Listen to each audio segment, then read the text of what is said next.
क्या आपके साथ कभी ऐसा कुछ हुआ है कि आपको अपने दोस्त की कोई बात इतनी बुरी लग जाए कि आप उसका चेहरा भी देखना पसंद ना करें, लेकिन अब आपको उसे परेशान करना है। अब आप इस्तेमाल करते हैं किसी तीसरे व्यक्ति का उसे परेशान करने के लिए। आपको पता है इस सिचुएशन को क्या कहते हैं? इस सिचुएशन को हम कहते हैं कोल्ड वॉर। हेलो एवरीवन, मैं हूं रोहिणी, आपकी UGC net political science educator. तो आज के इस सेशन में हम बात करने वाले हैं कोल्ड वॉर की, जो शुरू होता है 1946 से और चलता है 1991 तक।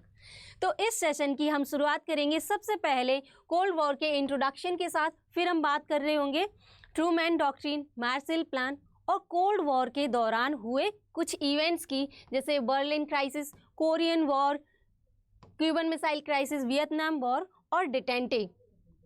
और हम ये भी बात कर रहे होंगे न्यू कोल्ड वॉर किसे कहा हमने, वो भी हम जान रहे होंगे। और इस सेशन के लास्ट में हम डिस्कस कर रहे होंगे कुछ प्रीवियस ईयर क्वेश्चंस को जो हमारे एग्जाम में आए हुए हैं, जो हमें हेल्प करेंगे हमारे एग्जाम के पैटर्न को समझने में। तो चलिए अब हम स्टार्ट करते हैं इस सेशन को।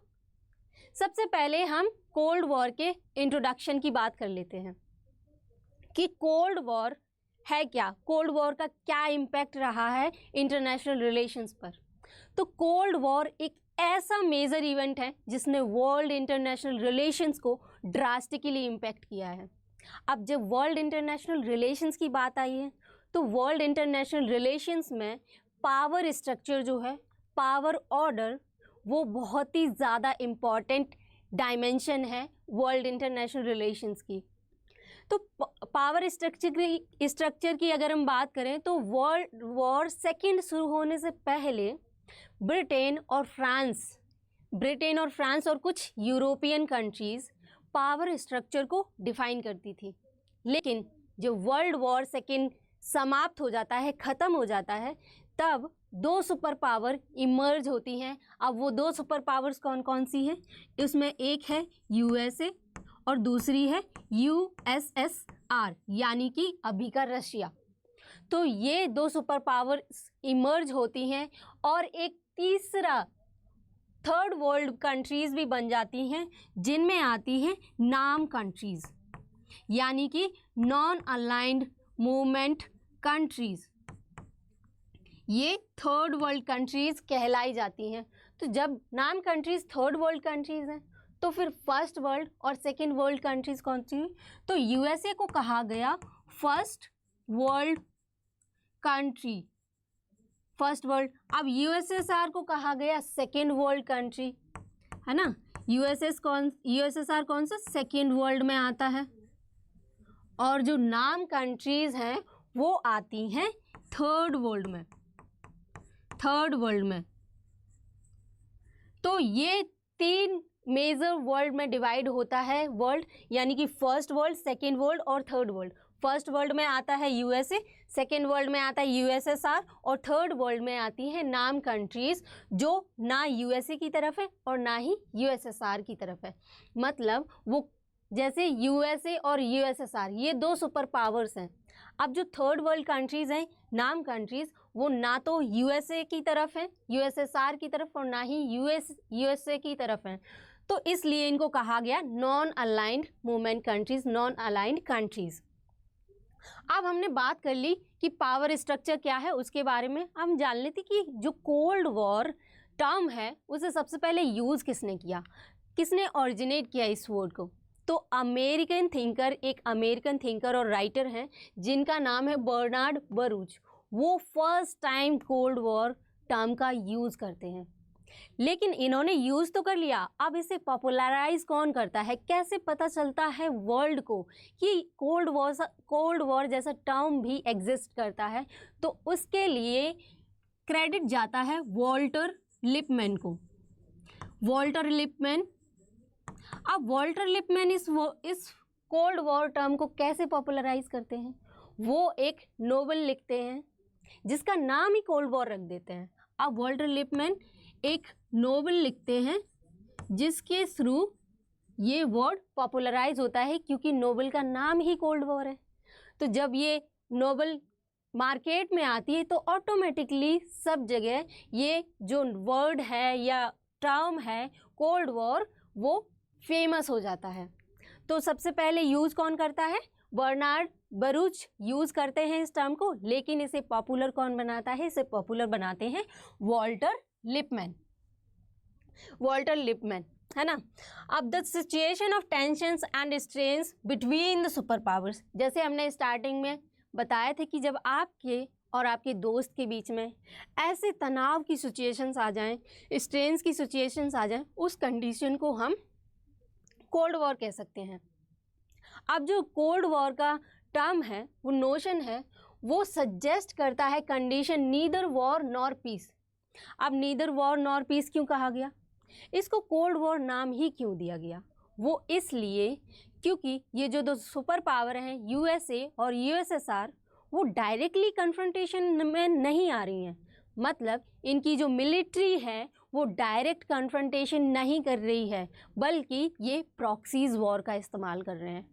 अब प्रॉक्सीज वॉर मतलब क्या? जैसे अभी हमने कहा था कि आप अपने दोस्त को परेशान करने के लिए किसी तीसरे व्यक्ति का इस्तेमाल करते हैं, वैसे ही ये दोनों कंट्रीज़ डायरेक्टली आपस में झगड़ा नहीं कर रही थी, लेकिन वो दूसरी कंट्रीज़, जो छोटी छोटी कंट्रीज़ हैं, उनका इस्तेमाल कर रही थी एक दूसरे को परेशान करने में। अब जैसे यूएसए को पता चले कि कोई कंट्री यूएसएसआर के अपोज में है, तो यूएसए उस कंट्री को सपोर्ट देगा। अगर यूएसएसआर को पता चलता है कि कोई कंट्री यूएसए के अपोज में है, तो यूएसएसआर उस कंट्री को सपोर्ट देगा। इस तरीके से प्रॉक्सी वॉर करवा रही थी ये लोग, प्रॉक्सी वॉर का इस्तेमाल कर रहे थे एक दूसरे के खिलाफ। तो ये हमने समझ लिया कि कोल्ड वॉर को कोल्ड वॉर नाम क्यों दिया गया, क्योंकि यहाँ पर डायरेक्टली हॉट वॉर नहीं हो रहा है, मतलब डायरेक्ट मिलिट्री कन्फ्रंटेशन नहीं है, तो इसलिए इसको कोल्ड वॉर नाम दिया गया। चलिए अब हम बात कर लेते हैं कोल्ड वॉर के दौरान क्या क्या मेजर इवेंट्स थे, क्या पॉलिसीज़ आई उनके बारे में, क्या डॉक्ट्रिन आई। तो उसमें सबसे पहली जो डॉक्ट्रिन है वो है ट्रूमैन डॉक्ट्रिन और मार्शल प्लान। अब ट्रूमैन डॉक्ट्रिन क्या है और ये मार्शल प्लान क्या है?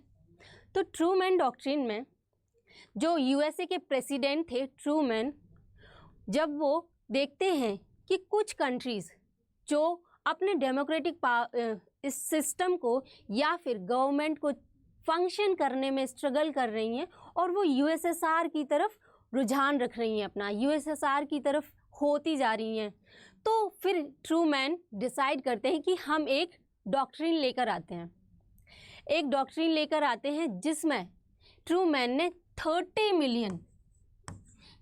मिलियन डॉलर्स की एड प्रोवाइड कराई इन कंट्रीज़ को। अब ये कंट्रीज़ कौन कौन सी थी? ये थी ग्रीस और टर्की। ट्रूमैन डॉक्ट्रिन में 30 मिलियन डॉलर्स की एड प्रोवाइड कराई गई उन कंट्रीज़ को जो कंट्रीज़ वॉर के बाद, यानी कि सेकेंड वर्ल्ड वॉर के बाद, अपने गवर्नमेंट सिस्टम को या डेमोक्रेटिक सिस्टम को फंक्शन करने में स्ट्रगल कर रही थी। और इसका एक मोटिव ये भी था कि यूएसएसआर को कम्युनिज्म स्प्रेड करने से या कम्युनिज्म का विस्तार करने से रोका जाए, तो इसलिए इस पॉलिसी को कहा गया है पॉलिसी ऑफ कंटेनमेंट। किस लिए कहा गया? क्योंकि जब ट्रूमैन को, यानी कि यूएसए को, अमेरिका को रियलाइज़ होता है कि जो ये कंट्रीज़ हैं वो यूएसएसआर के इन्फ्लुएंस में आती जा रही हैं, कम्युनिज्म के इन्फ्लुएंस में आती जा रही हैं, तो ट्रूमैन डॉक्ट्रिन लेके आते हैं और इस डॉक्ट्रिन के थ्रू इनको एड प्रोवाइड कराते हैं और यूएसए अपनी तरफ इन कंट्रीज़ को कर लेता है, जिससे जो कम्युनिज्म का विस्तार है, इन्फ्लुएंस है, वो ख़त्म हो जाता है। तो इस तरीके से यूएसएसआर को रोका गया, कंटेन किया गया। किस लिए कंटेन किया गया? ताकि वो कम्युनिज्म का स्प्रेड ना करे। तो इसलिए इस पॉलिसी को नाम दिया गया पॉलिसी ऑफ कंटेनमेंट। अब हमें इसमें ये याद रखना है कि ट्रूमैन डॉक्ट्रिन को एक नाम और दिया गया। वो क्या नाम दिया गया? Policy of containment. अब आता है मार्शल प्लान। मार्शल प्लान भी काफ़ी हद तक इसी मोटिव से इंस्पायर्ड था। जो मार्शल प्लान है उसे इंट्रोड्यूस करते हैं, कौन इंट्रोड्यूस करते हैं मार्शल प्लान को? मार्शल प्लान को करते हैं इंट्रोड्यूस जॉर्ज मार्शल। अब ये कौन थे? ये यूएस के सेक्रेटरी थे जो 1947 में ही मार्शल प्लान को लेके आते हैं। ट्रूमैन डॉक्ट्रिन 1947 में आती है और इसी टाइम पर ये मार्शल प्लान भी आता है। मार्शल प्लान में जो वॉर टोन कंट्रीज़ होती हैं, मतलब जब वर्ल्ड वॉर सेकेंड ख़त्म होता है उसकी वजह से जिन कंट्रीज़ को बहुत ज़्यादा नुकसान हुआ होता है उन कंट्रीज़ को बिलियंस ऑफ एड प्रोवाइड कराई जाती है, बिलियंस ऑफ डॉलर की एड प्रोवाइड कराई जाती है ताकि वो कंट्रीज़ अपने इस नुकसान से उभर सके, इस नुकसान से वो उस नुकसान की भरपाई कर पाएँ और अपने जो गवर्नमेंट फंक्शन है, गवर्नमेंट डेमोक्रेटिक सिस्टम है, उसको अच्छे से फंक्शन कर पाएँ। तो इसलिए मार्शल प्लान भी आया जिसमें कंट्रीज़ थी फ्रांस, ग्रेट ब्रिटेन और जर्मनी, और कुछ अदर कंट्रीज़ भी थी, लेकिन ये मेन कंट्रीज़ हैं, काफ़ी ज़्यादा इम्पॉर्टेंट कंट्रीज़ हैं, फ्रांस, ग्रेट ब्रिटेन और जर्मनी। तो इसलिए ये मेजर कंट्रीज़ हैं जिनको एड प्रोवाइड कराई गई, किसके थ्रू? मार्शल प्लान के थ्रू। और ट्रूमैन डॉक्ट्रिन के थ्रू किसको एड प्रोवाइड कराई गई? ग्रीस और टर्की, इन दो कंट्रीज़ को। तो ये हमें याद रखना है, हमारी एग्ज़ाम के लिए काफ़ी ज़्यादा इंपॉर्टेंट हो जाता है। तो ये हमने समझ लिया ट्रूमैन डॉक्ट्रिन और मार्शल प्लान। चलिए अब हम बात करते हैं बर्लिन क्राइसिस की, कि बर्लिन क्राइसिस होता क्यों है और क्या इम्पैक्ट रहता है इसका। तो Berlin crisis one of the major event है ड्यूरिंग कोल्ड वॉर। मतलब जो बर्लिन क्राइसिस है कोल्ड वॉर के दौरान हुए इवेंट्स में से एक मेजर इवेंट है जो कोल्ड वॉर को, यानी कि जो यूएसए है, यूएसएसआर है, इन दोनों के बीच में जो तनाव की सिचुएशंस है उसको फर्दर इंटेंसिफाई, मतलब उसको फर्दर बढ़ावा देने का काम करता है बर्लिन क्राइसिस का इवेंट। तो ये होता क्यों है? जब वर्ल्ड वॉर सेकेंड ख़त्म होता है उस टाइम पर जो बर्लिन है, बर्लिन सिटी या बर्लिन शहर, वो यूएसएसआर के ऑक्यूपेशन ऑफ जोन में चला जाता है। मतलब बर्लिन पर कंट्रोल अधिकार हो जाता है यूएसएसआर का, लेकिन यूएसए तब भी उस जगह को, यानी कि बर्लिन पर जो अपना ऑक्यूपेशन या ट्रेड पहले से चला रहा था उसको खाली नहीं करता। अब ये बात यूएसएसआर को पसंद नहीं आती है। यूएसएसआर कहता है कि तुम यहाँ से चले जाओ, वेस्ट को कहता है कि तुम चले जाओ, तुम यहाँ पे मत रहो, लेकिन यूएसए क्या करते हैं, तब भी वहीं पर रहता है। तो उस वजह से 1948 में जो यूएसएसआर के प्रेसिडेंट हैं स्टालिन, वो क्या करते हैं, वेस्ट बर्लिन के जो लैंड रूट है उसको ब्लॉक कर देते हैं, यानी कि जो लैंड रूट है वेस्ट बर्लिन का उसको ब्लॉक कर देते हैं ताकि यूएसए है अमेरिका, वो अपने जो ट्रेड फंक्शंस है उनको कंटिन्यू ना कर पाए। अब यूएसए के पास ऑलरेडी सॉल्यूशंस था इसका। यूएसए क्या करता है कि जो ट्रांसपोर्ट एयरक्राफ्ट्स हैं, जो भी उनका ट्रेड पहले से हो रहा था, जो भी वहाँ पर उनकी फैक्ट्रीज थी, वो सारी ऑपरेट होती हैं किसके थ्रू? सब कुछ रॉ मटेरियल्स, खाने पीने की चीज़ें, हर एक चीज़ पहुंचाई जाती है ट्रांसपोर्ट एयरक्राफ्ट के थ्रू बर्लिन में, जिसे हम नाम देते हैं बर्लिन एयरलिफ्ट। तो हमें यहाँ से याद रखना है कि बर्लिन एयरलिफ्ट और बर्लिन क्राइसिस 1948 में ही होती है। तो जो यूएसए है वो अपने ट्रांसपोर्ट एयरक्राफ्ट के थ्रू जो भी उनका काम था, जो भी फैक्ट्रीज थी, उनको ऑपरेट करता है वहाँ पर, और इसे हमने नाम दे दिया बर्लिन एयरलिफ्ट।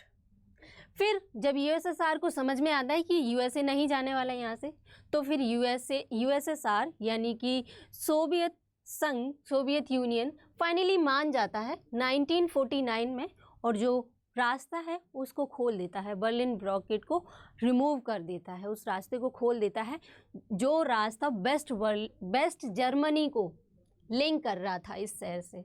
इसलिए ये रूट बहुत ज़्यादा इम्पॉर्टेंट हो जाता है। The Berlin issue further intensified the conflict between the two super powers. तो जो बर्लिन इशू था, इसीलिए जो यूएसए है, यूएसएसआर है, इन दोनों के बीच में जो तनाव था उसको और ज़्यादा इंटेंसिफाई कर देता है, उसे और ज़्यादा बढ़ावा दे देता है। तो ये हमने समझ लिया बर्लिन क्राइसिस। अब हम बात कर लेते हैं नाटो की, कि नाटो क्यों फॉर्म होता है। तो नाटो का जो फॉर्मेशन है just after Berlin crisis, Berlin crisis के जस्ट बाद नाटो का फॉर्मेशन होता है। वो किस लिए? ताकि जो बेस्ट कंट्रीज़ हैं, बेस्ट यूरोपियन कंट्रीज़ हैं, और जो यूएसए है, वो अपने सुरक्षा के लिए इस ऑर्गेनाइजेशन को फॉर्म करते हैं, नॉर्थ अटलांटिक ट्रीटी ऑर्गेनाइजेशन। कब फॉर्म करते हैं? ये फॉर्म करते हैं 1949 में। 1949 में फॉर्म करते हैं। किसके कार्यकाल में? ट्रूमैन जो प्रेसिडेंट थे यूएसए के, वो ट्रूमैन एडमिनिस्ट्रेशन के थ्रू इस ऑर्गेनाइजेशन को फॉर्म किया जाता है। जब ये ऑर्गेनाइजेशन बनता है तब इसमें टोटल कितनी कंट्रीज़ थी? इसमें 12 कंट्रीज़ थी, 12 मेंबर्स थे इसके, नाटो के 12 मेंबर्स थे, जिनमें से मेन जो है वो United states, Canada, Berlin, France and other western European countries इनमें शामिल थी, इन 12 कंट्रीज़ में। लेकिन अगर अब हम प्रेजेंट की बात करें कि प्रेजेंट में नाटो में कितने मेंबर हैं, तो 32 members are there in NATO at present. तो प्रेजेंट में जो नाटो में मेंबर्स की संख्या है वो 32 मेंबर्स हैं। अब ये 32 मेंबर्स जो है, इसमें सबसे लास्ट कंट्री कौन सी थी जो सबसे लास्ट में नाटो में जुड़ती है? ऐसे भी सवाल पूछ लिए जाते हैं। तो वो थी Sweden. Sweden was the last country who joined NATO in 2024। 2024 में स्वीडन ज्वाइन करता है नाटो को। तो ये चीज़ें इम्पॉर्टेंट हैं, इनको हमें याद रखना है ना। The immediate consequence of the Berlin crisis. अब इस जो ऑर्गेनाइजेशन है, ये जो ऑर्गेनाइजेशन है नॉर्थ अटलांटिक ट्रीटी ऑर्गेनाइजेशन, इसका एक की प्रिंसिपल भी था। क्या की प्रिंसिपल? कि अगर इन 12 मेंबर्स में से जिन्होंने नाटो का फॉर्मेशन किया है, इनमें से अगर किसी एक पर भी अटैक होता है तो वो अटैक 12 की 12 कंट्रीज़ पर माना जाएगा।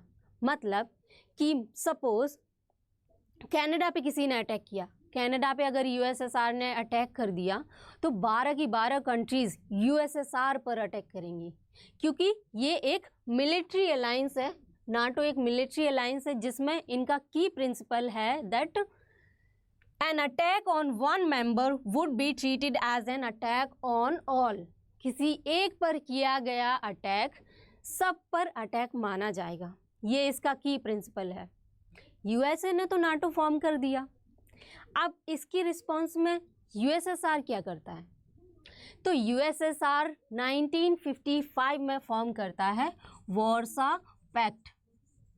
कौन सा पैक्ट? Warsaw pact. कब फॉर्म करता है? ये करता है 1955 में। 1955 में यूएसएसआर वार्सा पैक्ट को फॉर्म करता है। ये भी मिलिट्री अलायंस है एक तरह का, और इसका भी वही मोटिव है कि अगर किसी एक कंट्री पर अटैक होता है तो बाकी सब पर अटैक माना जाएगा। तो इसमें कौन कौन सी कंट्रीज़ थी? इसमें यूएसएसआर था और ईस्टर्न यूरोपियन कंट्रीज़। नाटो में कौन सी कंट्री थी? यूएसए था और वेस्टर्न यूरोपियन कंट्रीज़, और कनाडा भी था उसमें। तो वार्सा पैक्ट 1955 में आता है और नाटो का फॉर्मेशन होता है 1949 में। ये हमें याद रखना है, क्योंकि कभी कभी ऐसा होता है क्रोनोलॉजिकल बेस्ड क्वेश्चन पूछ लिए जाते हैं जिसमें हमें रहता है कि ये ऑर्गेनाइजेशंस हैं, इनको आप अरेंज करिए क्रोनोलॉजिकल बेस्ड में। तो वार्सा पैक्ट 1955 और नाटो यानी कि North Atlantic Treaty Organization form होता है 1949 में। तो ये हमें याद रखना है ना। अब हम बात कर लेते हैं कोरियन वॉर की, कि कोरियन वॉर का स्टार्ट होने का क्या रीज़न था और किस वजह से ये होता है। तो ये भी कोल्ड वॉर की वजह से ही हो रहा था।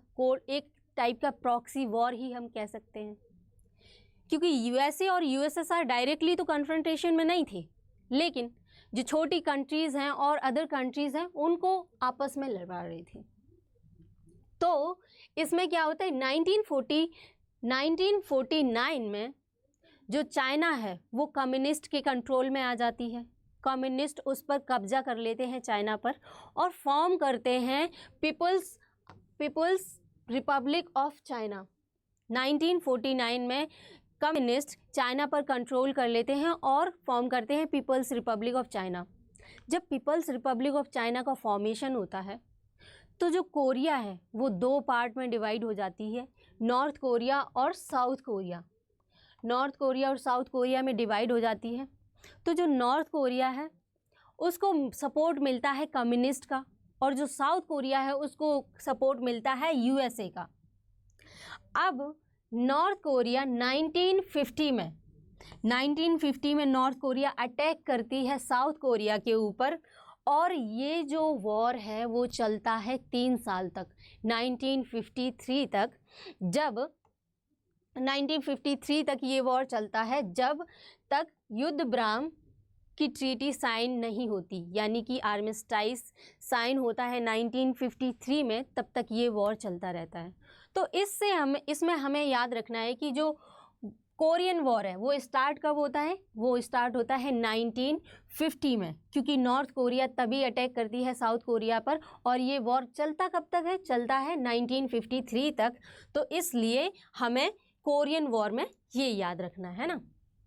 अब इसमें देखो, जैसे ही people's republic of China form होती है वैसे ही कोरिया डिवाइड हो जाता है नॉर्थ कोरिया और साउथ कोरिया में। जो नॉर्थ कोरिया है उसको सपोर्ट मिलता है किसका, कम्युनिस्ट का, यानी कि चाइना का सपोर्ट मिलता है, और जो साउथ कोरिया है उसको सपोर्ट मिलता है अमेरिका का। अब हम बात कर लेते हैं एक one of the major event जो सबसे ज़्यादा इम्पैक्टफुल होता है कोल्ड वॉर के दौरान, वो है क्यूबन मिसाइल क्राइसिस। इसको इतना ज़्यादा इम्पैक्टफुल इवेंट क्यों कहा गया है, इतना ज़्यादा खतरनाक क्यों कहा गया, क्योंकि इसी के दौरान, क्यूबन मिसाइल क्राइसिस के दौरान कुछ ऐसी सिचुएशंस आई जिनकी वजह से वर्ल्ड वॉर 3 भी स्टार्ट हो सकता था। इस वजह से इसको बहुत ज़्यादा इम्पैक्टफुल इवेंट कहा गया है। अब क्यूबन मिसाइल क्राइसिस का क्या रीज़न था इसके स्टार्ट होने का। तो 1959 से पहले जो क्यूबा है उसमें ऑलमोस्ट हर जगह यूएसए का कंट्रोल था। यूएसए ने शुगर फैक्ट्रीज़ बना रखी थी, ऑयल रिफाइनरीज बना रखी थी, हर एक चीज़ पर यूएसए का कंट्रोल था। ये जो क्यूबा है ना, हर एक जगह पर यूएसए ने अपनी फैक्ट्रीज़ बना रखी थी, और हर एक ट्रेड पर यूएसए का ही कंट्रोल था 1959 के पहले। लेकिन फिर 1959 के टाइम पर जो क्यूबा के सिटीजन्स हैं वो फिडेल कास्ट्रो के साथ मिलकर, किसके साथ, फिडेल कास्ट्रो के साथ मिलकर 1959 में प्रोटेस्ट करते हैं। 1959 में प्रोटेस्ट करते हैं और इसको लीड किया जाता है फिडेल कास्ट्रो के द्वारा।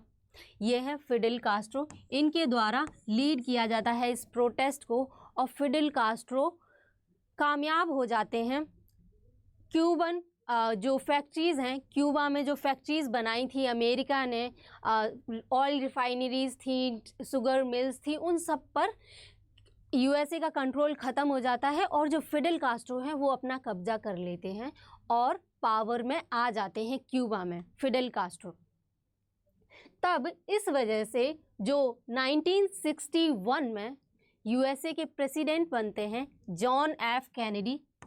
जॉन एफ कैनेडी जब 1951 में यूएसए में पावर में आते हैं, तब ये 1961 में एक कू इनिशिएट करते हैं, तख्ता पलट इनिशिएट करते हैं। किसके खिलाफ, फिडेल कास्ट्रो के खिलाफ एक कू इनिशिएट करते हैं, ताकि फिडेल कास्ट्रो को पावर से हटाया जाए और किसी और को लाया जाए, ताकि जो पहले कंट्रोल हुआ करता था यूएसए का उन रिफाइनरीज पर, फैक्ट्रीज पर, ट्रेड पर, तो फिर से यूएसए का ही कंट्रोल हो जाए। लेकिन यूएसए इस काम में फेल हो जाता है और क्यूबा में फिडेल कास्ट्रो ही पावर में बने रहते हैं। फिर 1962 में यूएसएसआर क्यूबा में न्यूक्लियर मिसाइल रेंज को सीक्रेटली न्यूक्लियर मिसाइल रेंज को डिप्लॉय करने लगता है। अब जब यूएसएसआर न्यूक्लियर मिसाइल्स रेंज को डिप्लॉय कर रहा है क्यूबा में, तो यूएसए को तो पता चल नहीं है वैसे भी। फिर यूएसए क्या करता है, एक एयरक्राफ्ट भेजता है। कौन सा aircraft, U-2 spy aircraft. U-2 spy aircraft भेजता है क्यूबा में, स्पाई एयरक्राफ्ट मतलब जासूसी एयरक्राफ्ट को भेजता है क्यूबा में, जिसके थ्रू यूएसए को पता चल जाता है कि हाँ, जो यूएसएसआर है वो सीक्रेटली न्यूक्लियर मिसाइल रेंज को डिप्लॉय कर रहा है। कहाँ पर? क्यूबा में डिप्लॉय कर रहा है। तो इसके रिस्पॉन्स में यूएसए क्या करता है? यूएसए ये जो नवल रूट हैं यानी कि समुद्री रास्ते हैं क्यूबा के, इनको ब्लॉक कर देता है।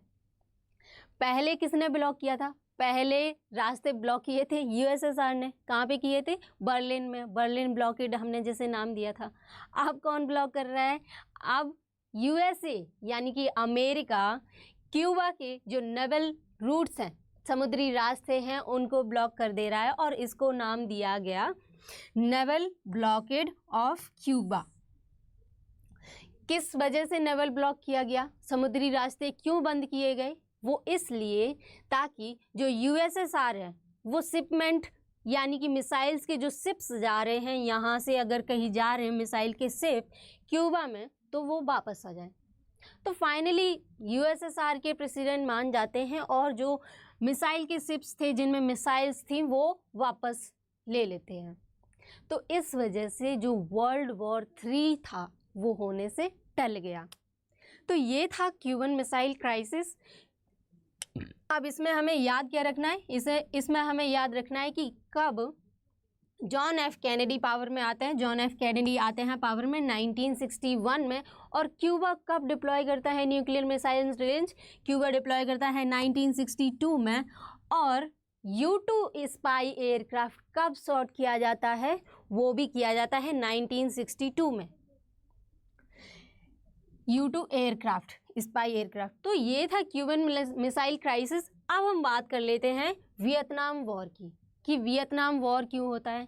इसका भी वही रीज़न है वियतनाम वॉर होने का, क्योंकि इसको भी एक टाइप का प्रॉक्सी वॉर हम कह सकते हैं। अब वियतनाम वॉर की जो ड्यूरेशन है वो है 1955 से 1975, ये 20 साल तक चलता है।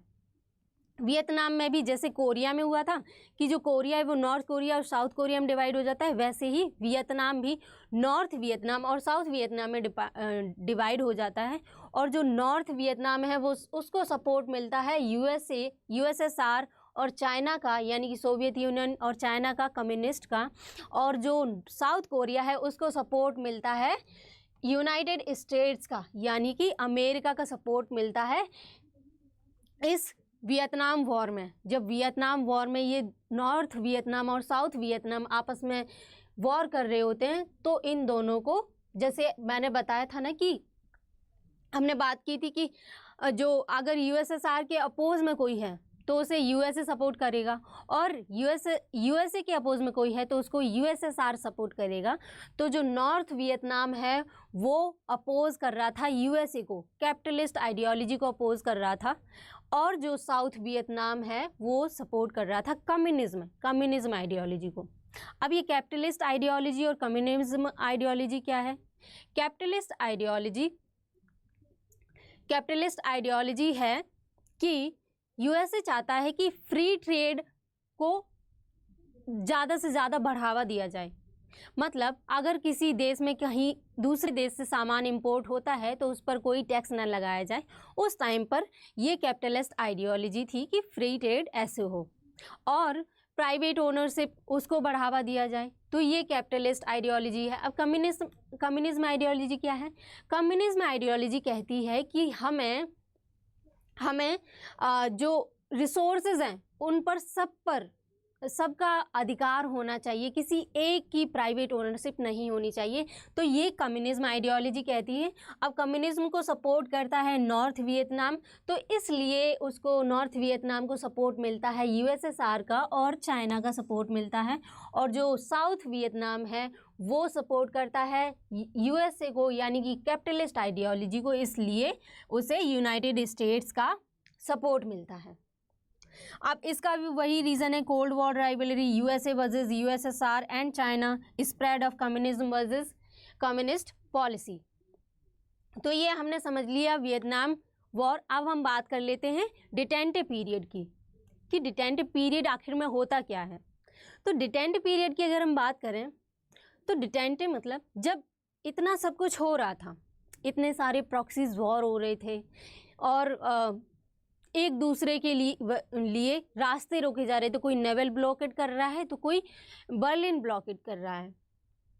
तब क्यूबन मिसाइल क्राइसिस के दौरान यूएसए और यूएसएसआर दोनों को रियलाइज़ होता है कि हम दोनों इतने कैपेबल हैं, न्यूक्लियर कैपेसिटी हमारे पास इतनी है कि हम अगर चाहें तो एक दूसरे को फुल्ली डिस्ट्रॉय कर सकते हैं, पूरी तरीके से डिस्ट्रॉय कर सकते हैं।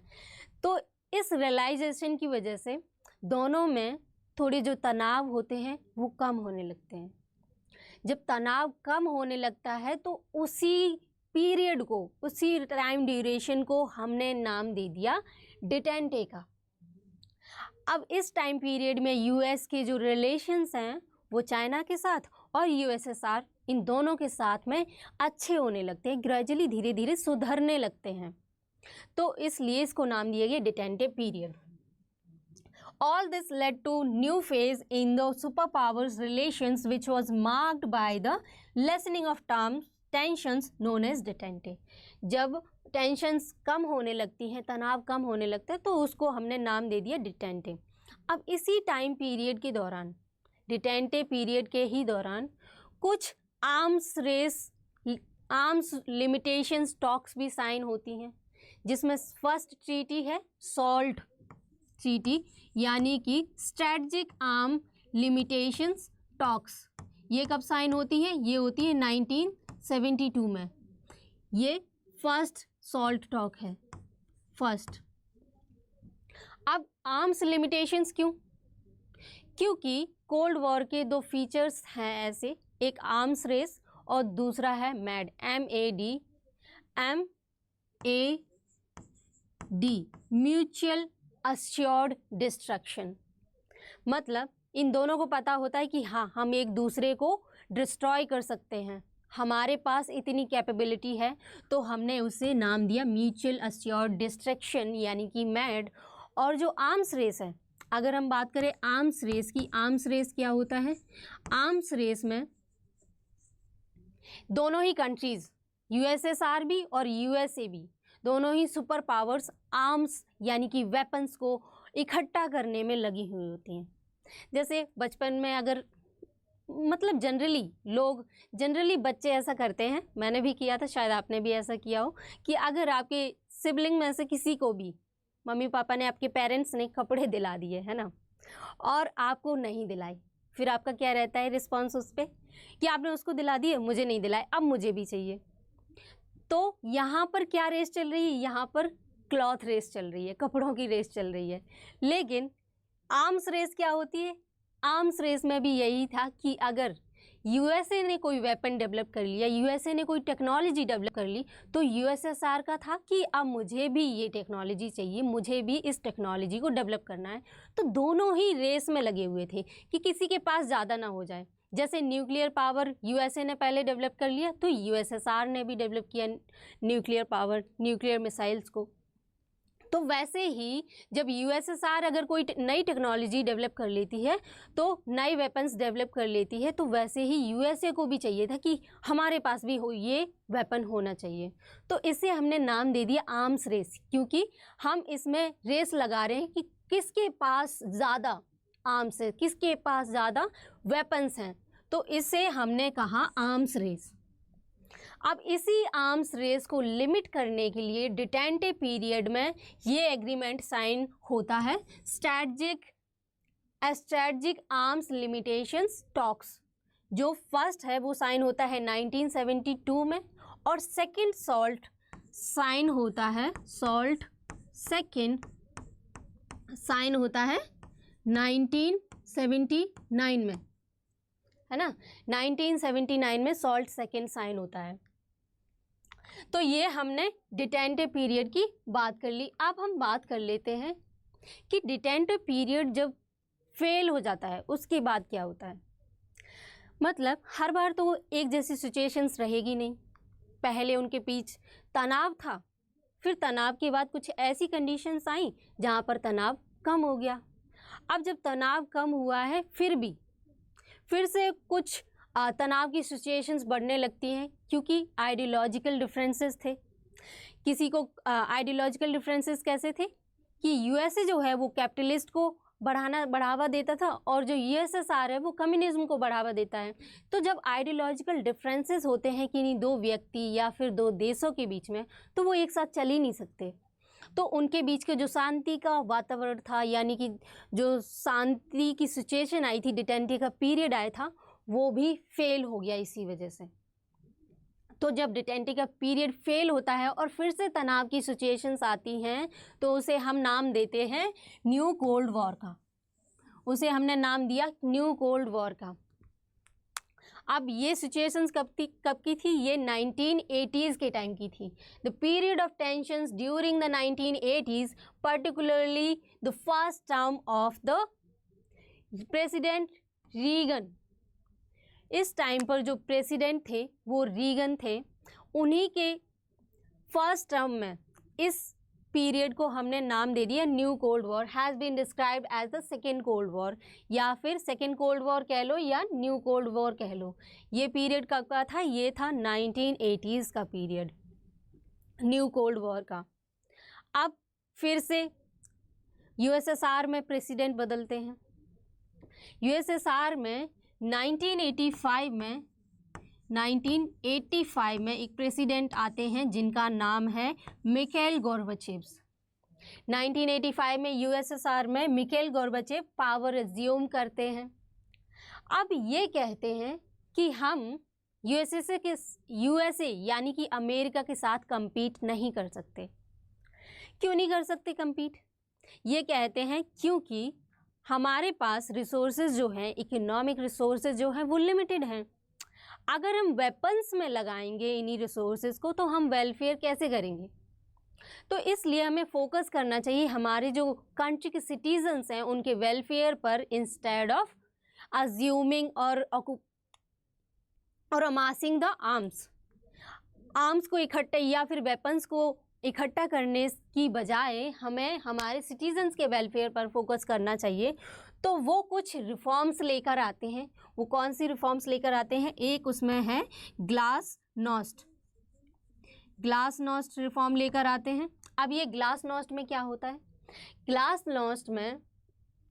ग्लासनोस्ट में मिखाइल गोर्बाचेव कहते हैं कि अब तक कम्युनिज्म की वजह से जो हमारे ओपिनियन को हम शेयर करते थे, जो हम ओपिनियन को एक्सप्रेस करते थे, हमारे एक्सप्रेशन पर जो रोक लगी हुई थी उसको रिमूव किया जाए। जो भी रिस्ट्रिक्शंस लगाए गए थे हमारे ओपिनियन एक्सप्रेशन पर, उसको रिमूव किया जाए, उसकी डिमांड करते हैं ग्लासनोस्ट रिफॉर्म में। और दूसरी रिफॉर्म की बात करते हैं, दूसरी क्या है? प्रेस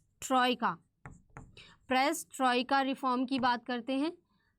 अब प्रेस ट्रॉइका में क्या कहते हैं? मिखाइल गोर्बाचेव कहते हैं कि जो मार्केट कंपटीशन है, मार्केट कंपटीशन के एलिमेंट्स को इंट्रोड्यूस किया जाए। मतलब मार्केट में कंपटीशन क्यों होता है, किन कारणों से होता है, वो सारे एलिमेंट्स को इंट्रोड्यूस किया जाए। और जो प्राइवेट प्रॉपर्टी है उसको, यानी कि प्राइवेट ओनरशिप है, उसको बढ़ावा दिया जाए। अब क्या ये कम्युनिज्म का पार्ट था? नहीं। कम्युनिज्म क्या कहता था कि जो भी रिसोर्सेज होंगे उन पर सबका अधिकार होना चाहिए, हर किसी का कॉमन अधिकार होना चाहिए, कॉमन राइट्स होने चाहिए। लेकिन अब ये क्या कह रहे हैं? मिखाइल गोर्बाचेव कह रहे हैं कि जो प्राइवेट ओनरशिप है रिसोर्सेज की, उसको बढ़ावा दिया जाए। तो ये कम्युनिज्म के जस्ट अपोज में बोलते हैं। तो इन्हीं के ये रिफॉर्म्स कारण बनते हैं, रीज़न बनते हैं कम्युनिज्म के एंड होने का और कोल्ड वॉर के एंड होने का। इन रिफॉर्म्स को लाने के बाद, ग्लासनोस्ट और पेरेस्ट्रोइका को लाने के बाद, जो मिखाइल गोर्बाचेव हैं वो प्रेसिडेंट, यूएसए के प्रेसिडेंट GHW बुश के साथ मिलकर, ये यूएसए के प्रेसिडेंट हैं GHW बुश, यानी कि जॉर्ज H.W. बुश, इनके साथ मिलकर दिसंबर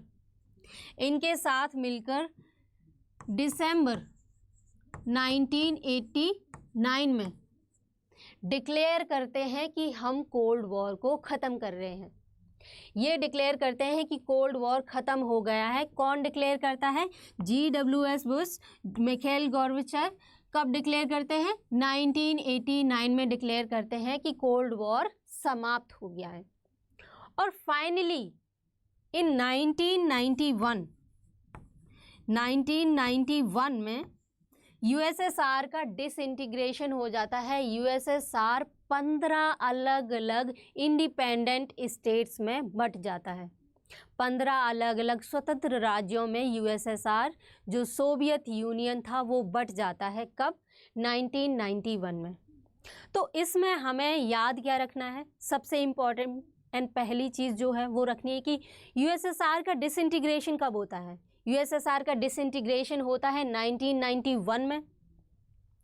और जो कोल्ड वॉर, उस कोल्ड वॉर का एंड है, कोल्ड वॉर को ख़त्म करने का डिक्लेरेशन है, वो कौन करता है? वो करते हैं मिखाइल गोर्बाचेव और GHW बुश। ये 1989 में डिक्लेयर करते हैं कि हम कोल्ड वॉर को समाप्त कर रहे हैं। अब इसी टाइम पर कम्युनिज्म भी समाप्त हो जाता है। कब समाप्त होता है? जब यूएसएसआर का डिसइंटीग्रेशन हो जाता है तब। तो ये हमने समझ लिया कि कोल्ड वॉर स्टार्ट क्यों हुआ, क्या रीज़न्स थे इसके स्टार्ट होने के। इसके स्टार्ट होने के कुछ रीज़न्स थे, जैसे आइडियोलॉजिकल डिफरेंसेस, दोनों ही की आइडियोलॉजी डिफरेंट थी। पोस्ट वॉर कॉम्प्लिकेशंस और जो इंटरेस्ट थे दोनों कंट्रीज़ के, दोनों सुपर पावर्स के, वो भी डिफरेंस थी, उनमें काफ़ी ज़्यादा डिफरेंस था। तो इसलिए ये कोल्ड वॉर स्टार्ट हुआ था। फिर हमने कोल्ड वॉर के दौरान हुए कुछ मेजर इवेंट्स को डिस्कस किया और अब हमने बात की कोल्ड वॉर ख़त्म क्यों हुआ, क्या रीज़न्स थे उसके ख़त्म होने के। तो ये हमने समझ लिया कोल्ड वॉर। अब हम बात कर लेते हैं, अब हम डिस्कस कर लेते हैं कुछ इम्पॉर्टेंट प्रीवियस ईयर क्वेश्चंस को जो हमारे एग्ज़ाम में आए हुए हैं। तो सबसे पहला उसमें क्वेश्चन है, list the following events in chronological order. अभी मैंने बताया था कि क्रोनोलॉजिकल बेस्ड क्वेश्चंस भी पूछे जाते हैं, तो उसमें सबसे पहला क्वेश्चन यही है जिसमें इवेंट्स दे दिए, अब इनको क्रोनोलॉजिकल ऑर्डर में अरेंज करना है। तो पहला जो इवेंट है यानी कि क्यूबन मिसाइल क्राइसिस है, ये होता है 1962 में। कारगिल वॉर, ये हालांकि थोड़ा अलग है लेकिन क्यूबन मिसाइल क्राइसिस की वजह से हमने इसमें पुट कर दिया इसको। कारगिल वॉर होता है 1999 में। Indian peace keeping force to Sri Lanka, ये भेजी जाती है 1971 में, है ना। और Japanese attack on Pearl Harbor USA, ये अटैक होता है 1941 में। तो इसके अकॉर्डिंग अगर हम अरेंज करते हैं तो सबसे पहले D आएगा, उसके बाद आएगा A, फिर आएगा C, देन B सबसे लास्ट में। तो D देन A फिर C एंड B। तो इसका आंसर, सही आंसर हो जाता है इसका पहला first is the right answer. First is right answer. अब हम अगले क्वेश्चन की बात कर लेते हैं। नेक्स्ट क्वेश्चन क्या है? That arrange the following international events in the chronological order. फिर से क्रोनोलॉजी बेस्ड क्वेश्चन, जो इंटरनेशनल इवेंट्स हो उनको क्रोनोलॉजी में अरेंज करना है। तो सबसे पहला जो स्टेटमेंट है, Fidel Castro assumed power in Cuba in 1959। John F Kennedy became 35th president of the United States of America, ये बनते हैं 1961 में प्रेसिडेंट बनते हैं। And Pope John 13 implored the Kremlin not to start a nuclear war. तो ये event होता है 1962 में during the Cuban missile crisis. An American U2 was shot down over Cuba. U2 की अभी हमने बात की थी कि U2 क्या था? एक एयरक्राफ्ट था। कैसा एयरक्राफ्ट था? स्पाई एयरक्राफ्ट था, जासूसी एयरक्राफ्ट था। कहाँ का था? USA का था, है ना, अमेरिकन U2। तो ये भी 1962 में ही हुआ था, इसको शॉट डाउन किया था। Soviet leader Gorbachev announce that he has agreed to remove the Soviet missiles from Cuba. अब ये सबसे लास्ट में आएगा ना, ये भी 1962 में हुआ था। तो इसके अकॉर्डिंग अगर हम अरेंज करते हैं तो सबसे पहले A आएगा, देन B, तो A B then C then D फिर E। तो इसका सही आंसर हो जाता है थर्ड, तीसरा इसका सही आंसर है। अब हम आगे बात कर लेते हैं अगले क्वेश्चन की। अगला क्वेश्चन क्या है उसकी बात कर लेते हैं। What were the main reasons for the collapse of communism and end of the cold war. अभी हमने डिस्कस किए थे कि कोल्ड वॉर और कम्युनिज्म, इन दोनों के ख़त्म होने के क्या रीजंस थे, तो वही पूछा गया है। तो अगर हम फर्स्ट स्टेटमेंट की बात करें, the structural weaknesses of the Soviet style communism, जो सोवियत स्टाइल का कम्युनिज्म था उसका स्ट्रक्चर मतलब वो स्ट्रक्चरली कमज़ोर था, वीक था, तो ये एक रीज़न हो सकता है इसका, है ना। सोवियत इन्वेजन ऑफ अफगानिस्तान, देखते हैं, ये शायद नहीं हो सकता है। The impact of the Gorbachev reform process, ये तो अभी हमने डिस्कस किया था कि गोर्बाचेव 2 रिफॉर्म ऐसी लेके आते हैं जिसकी वजह से जो उनके जो आइडियाज़ थे वो कम्युनिज्म के जस्ट अपोज जा रहे थे, तो ये रीज़न तो हो सकता है ना। इकोनॉमिक एंड कल्चरल ग्लोबलाइजेशन, अब वर्ल्ड वॉर सेकेंड के वजह से इकोनॉमिकली स्ट्रगल कर रही थी कंट्रीज़, तो यूएसएसआर भी इकोनॉमिकली स्ट्रगल कर रहा था, तो ये भी रीज़न है। तो इसका सही आंसर की अगर हम बात करें तो ए सी डी हमारा तीसरा सही आंसर हो जाता है। अब हम अगले क्वेश्चन की बात कर लेते हैं। Arrange the following events of cold war in a chronological manner, फिर से क्रोनोलॉजी बेस्ड क्वेश्चन आ गया। तो Soviet invasion of Afghanistan, first event जो है वो होता है 1979 में, है ना। कोरियन वॉर को हमने डिस्कस किया था कि वो शुरू होता है 1950 में और कब तक चलता है, 3 साल तक चलता है, 1953 तक। तो ये कोरियन वॉर शुरू होता है 1950 में। अब बर्लिन वॉर कब स्टार्ट होता है, बर्लिन वॉर या फिर बर्लिन एयरलिफ्ट, तो ये है 1948। Soviet invasion of Hungary 1956। तो choose the correct answer from the given below, तो इसके सही आंसर की बात करें तो सी सबसे पहले आएगा इसमें। तो इसके सही आंसर की अगर हम बात करें तो इसका सही आंसर हो जाता है हमारा सेकंड, CBDA, तो ये हमारा सही आंसर हो गया। तो ये था आज का हमारा सेशन जिसमें हमने सबसे पहले डिस्कस किया कोल्ड वॉर के होने के क्या क्या रीजंस थे, उसके बाद हमने कोल्ड वॉर के दौरान हुए कुछ मेजर इवेंट्स को डिस्कस किया, फिर हमने बात की डिटेंटिव पीरियड की, और हमने सबसे लास्ट में डिस्कस किया प्रीवियस ईयर क्वेश्चंस को। तो जो सबसे पहले मैंने बोला था आपसे कि अगर आपके साथ ऐसा कुछ होता है तो नेक्स्ट टाइम अगर ऐसा हो तो उसे आप कोल्ड वॉर ही नाम दें।